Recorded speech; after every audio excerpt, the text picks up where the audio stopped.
di dalam Undang-Undang 12 tahun 2011 tentang pembentukan peraturan perundang-undangan, sebagaimana telah diubah dengan Undang-Undang 15 tahun 2019 tentang pembentukan perundang-undangan, bahwa naskah akademik itu wajib. Pemerintah provinsi telah mengeluarkan Pergub 45 tahun 2020 tentang pedoman adaptasi kebiasaan baru menuju masyarakat aman produktif COVID-19 di Provinsi Lampung. Pergub kita nomor 45 tahun 2020 ini lain dengan pergub yang ada di Provinsi se-Indonesia. Nah, sangat menarik Pak Herman berbicara tentang sanksi ya.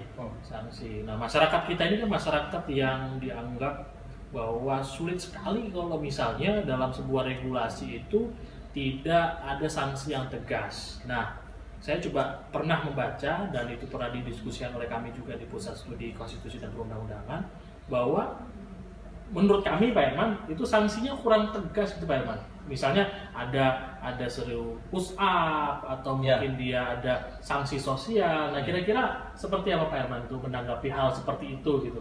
Apakah itu nanti apakah ini hanya sekedar gertak sambal atau seperti apa Pak Herman? Ya, memang kita ketahui Pergub 45 tahun 2020 memang kita tidak memasukkan materi sanksi pidana.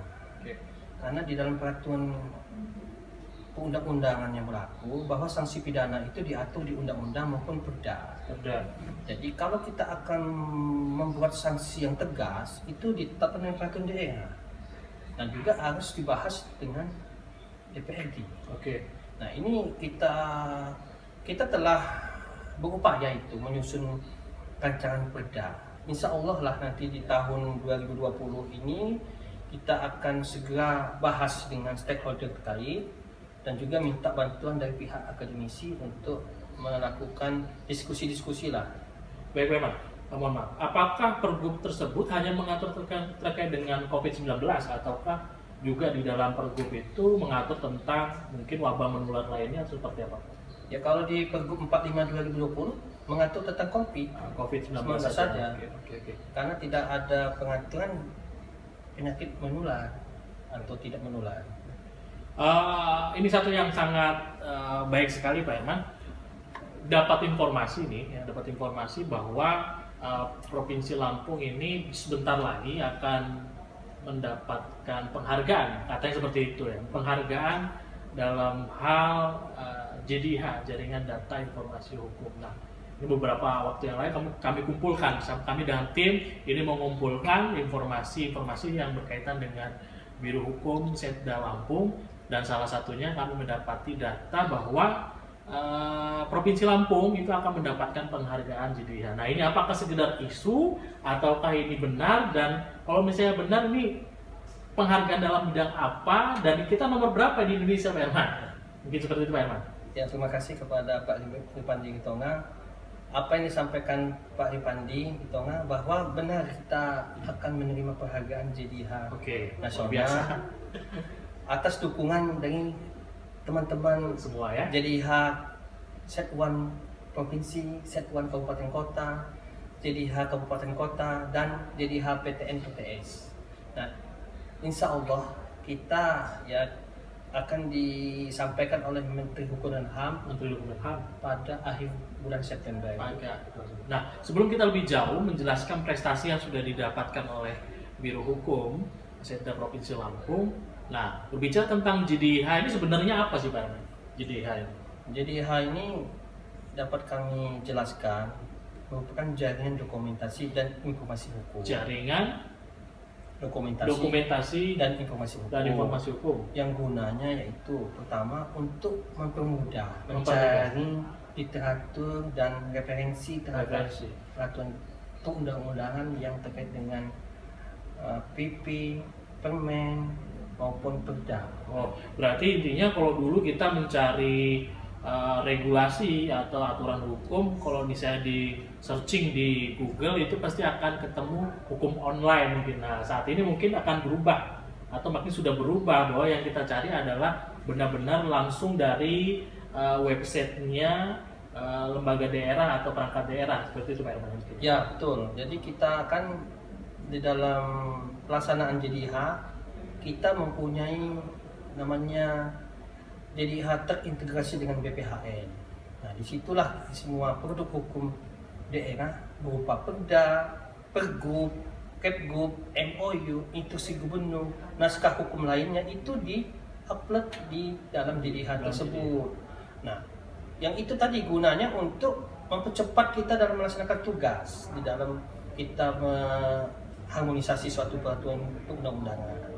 Nah, kalau yang kita butuhkan sekarang ini adalah sinergitas semua stakeholder, baik yang ada di kabupaten maupun yang ada di tingkat instansi vertikal itu Kementerian Hukum dan HAM. Baik, berbicara tentang sinergitas berarti yang pasti dalam sistem pemerintahan ada eksekutif dan legislatif, ini pembagian dalam teori pemerintahan seperti itu. Nah, kira-kira sejauh ini dan saya rasa Pak Herman sudah beberapa periode gubernur ya. Jadi dari gubernurnya Pak Sarudin, ya kan, habis itu siapa Pak? Pak Nido Fikardo sampai dengan sekarang Pak Arinal Junaidi. Nah, kira-kira Pak, dalam hal berbicara tentang pembentukan produk hukum ini pasti akan berbicara tentang politik hukum. Ya. Ya mungkin juga ingin diketahui oleh masyarakat konstitusi yang melihat program kita pada hari ini, tentunya seperti apa sih Pak kira-kira sinergitas antara eksekutif dan legislatif dalam hal pembentukan produk hukum kira-kira Pak? Ya. Terima kasih kepada Pak Ripadi Ketonga. Memang diperlukan sinergitas tersebut karena kita dalam koridor hukum yang akan menyusun produk hukum daerah. Kalau kita tidak sinergitas, maka dalam hal kita menyusun produk hukum daerah tersebut ya pasti kita ada kendala-kendalanya, hambatannya. Makanya kita diperlukanlah koordinasi, sinkronisasi, harmonisasi. Nah, sampai saat ini kita telah lakukan dengan DPRD Provinsi Lampung, baik dengan Bapemperda dan Biro Hukum dalam menyusun suatu produk hukum daerah Provinsi Lampung sebagaimana yang telah diatur di dalam ketentuan peraturan perundang-undangan. Itu Pak Ripandi.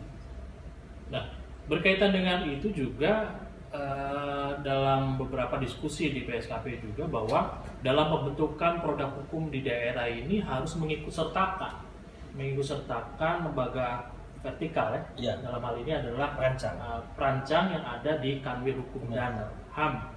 Nah, dalam hal ini di Provinsi Lampung, Kanwil Hukum dan HAM dan Provinsi. Nah, teknis kerjanya seperti apa Pak?